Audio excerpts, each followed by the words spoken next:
Sa number 3, PENRO, gina-evaluate ang sitwasyon sa natalupangdan nga bat colony sa mga ginakabig endangered nga species sa Barangay 30 sa Bacolod.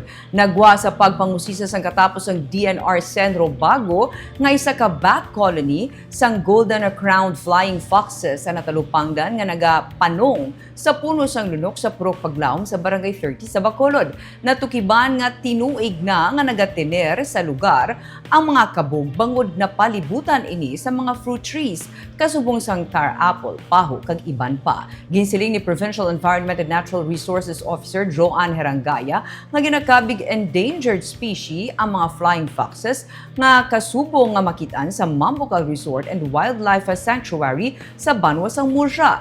Gani makabig nga pinasahi ang ila pagtiner sa Bacolod nga isa ka highly urbanized city.